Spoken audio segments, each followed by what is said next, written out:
Welcome back to When Harry Met Board Games, where we feed our people with relatable content and our victory condition is your satisfaction. I'm Harry, and don't forget to subscribe to our channel and also to click on that bell notification. That way, when we're doing our thing, YouTube lets you know. Today, I continue my series of Shelf by Shelf, my board game collection, and today I'll be sharing shelf number 11. So let's get straight to it with shelf number 11, which is right down here. And on the outside of shelf number 11, first you see this game here, Steam, designed by Martin Wallace and published by Mayfair Games. This is a train-themed pickup and delivery game where players are basically partaking in route network building. You're building a network of train routes consisting of tiles with different configurations as far as railroad tracks are concerned. Sometimes you have a straight track, sometimes you have a curvy track, sometimes you have an overlapping track or even a fork-shaped track. And you're using all these to connect cities to cities in order to transport colored cubes from one city to a final destination of a city that matches the same color as that cube, right? And the game comes with a two-sided board. So you have New England here in the United States of America, and you also have, I believe, Germany is the other side of the board. And this game is really cool because basically players are managing their income and their money, and they're trying to, at the end of each turn, whenever they make a successful transport of a good or a successful pickup and delivery of a good, you're using the benefit that you get to either increase your income or to gain victory points, right? And it's a tough challenge, a tough or tight rope to walk, because you want to increase your income, because if you don't increase your income, then you're going to have a hard time being profitable long term. But at the same time, you eventually have to score victory points or else you're not going to win the game. And it's really cool because you score points equal to the amount of cities you connect to every time you make a delivery, but you can only score for the amount of connections that you control, right? The amount of railroad track routes that you control. You can use opponents' tracks, but you can never use more of their tracks than you use of your own. And managing all of this and balancing it out is really neat and really cool.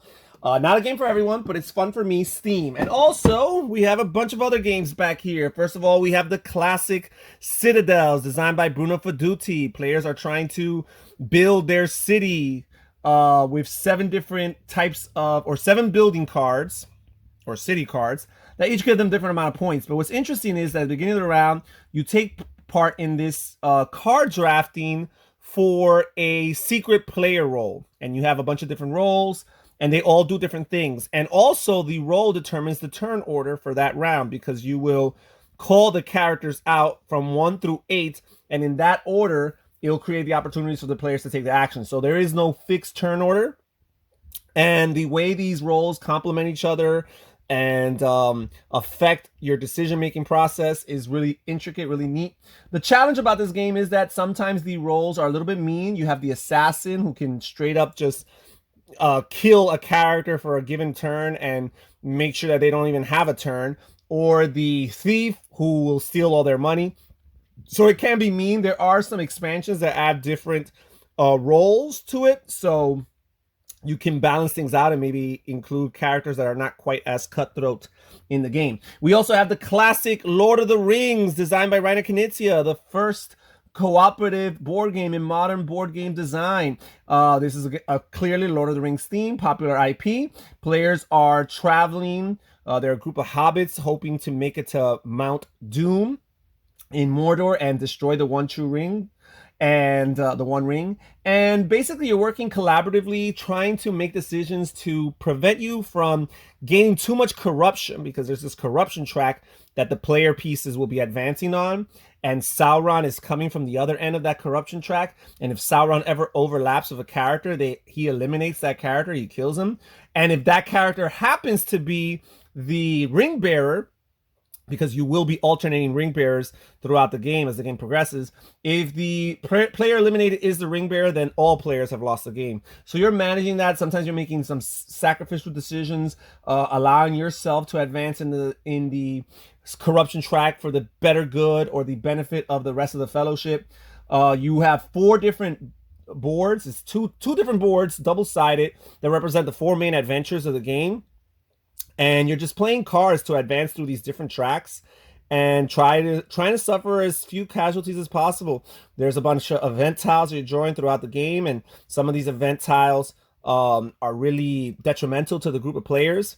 So really cool. If you like the theme and don't mind it, an abstracted implementation of this theme, you will like this game, The Lord of the Rings, the board game. And then underneath that, we have Sheriff of Nottingham, very popular game, negotiation, bluffing. Basically, it's a set collection game where players are trying to gain sets as high as possible of the different goods in this game. You have apples, you have chicken, you have bread, you have cheese. You also have contraband, illegal goods that are not, law-abiding things you can do. If you want to get them inside, you're gonna have to smuggle them past the wicked Sheriff of Nottingham and bluff him and make the sheriff believe you. And basically, each player is gonna take 2 opportunities throughout the game to be the sheriff. So players alternate being the sheriff. And you can bluff, you can bribe. You could bribe the sheriff to not check your bag. You could bribe the sheriff to check someone else's bag. Really cool, really neat. You do score for having majorities in these different goods at the end of the game. And also the real challenging part is that even with the legal goods, you can only bring one good at one type of good at a time into market per turn. So even bringing 2 different legal goods in one turn is technically an illegal move. And if you get caught doing so, you will have to pay a penalty to the Sheriff of Nottingham. And then underneath that, we have the Pillars of the Earth, classic worker placement game based on the novel from Ken Follett.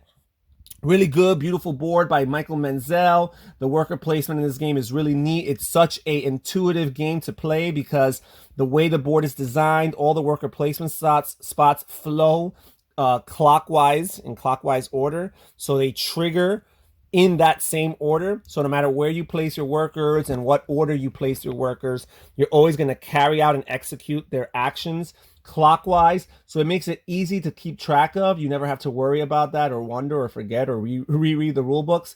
Also, what's neat about this game is the master builder phase, where players are drawing their master builder workers blindly from this black bag.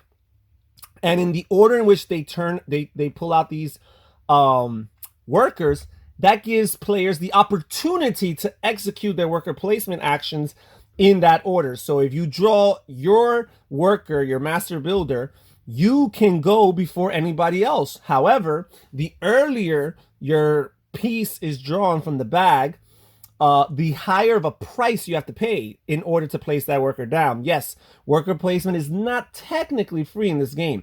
So for example, the first worker will have to pay 7, the next one 6, 5, and all the way down to 1 and eventually 0.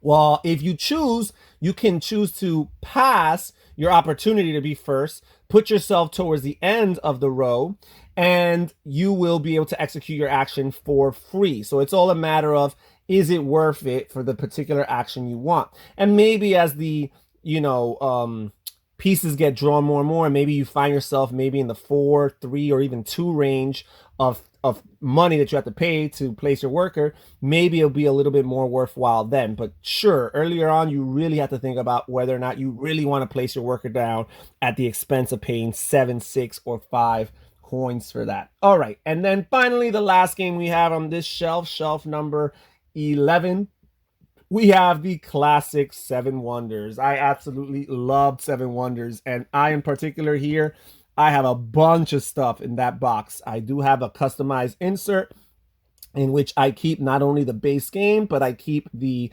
Leaders expansion, the Cities expansion, the Wonder Pack expansion, and the Babel expansion. Both modules are all kept in this game. And 7 Wonders is a classic pick and pass card drafting game with a nice ancient civilization theme, and players basically are vying for majority in 7 different areas or spheres of influence or spheres of civilization, and you're trying to do your best to score points across all of those different spheres. And Keep track especially of your neighbors. Even though this game can accommodate up to 7 people, you only directly interact with the person immediately to your left and immediately to your right. The other players further away from you, you can just see what they are doing and maybe indirectly affect them somehow, but for the most part it's just your neighbors and you who are interacting. But it's really cool, play so smoothly, simultaneous play, so that makes for short gameplay. This game could get played in probably 35 minutes if you're just playing the base game. Even if you add a couple of the expansions, it's still a pretty decent length game. I'd say maybe 45-50 minutes. Really fun, have so much great memories of playing this game. I will admit, though, I do not win this game often. And that's it for today's episode of my board game collection, shelf by shelf. Thank you for joining us so much. Consider clicking on one of these videos that you see on your screen if YouTube is showing them to you, because they think there's a really good chance that you might like one of them. Also, check in the description down below for a link to my Patreon account and see how you can become a patron so you can support this channel and be more involved in the process. Research a tier that works for you. This is Harry saying take care, everybody. Stay safe, stay healthy, and have fun gaming. Bye-bye.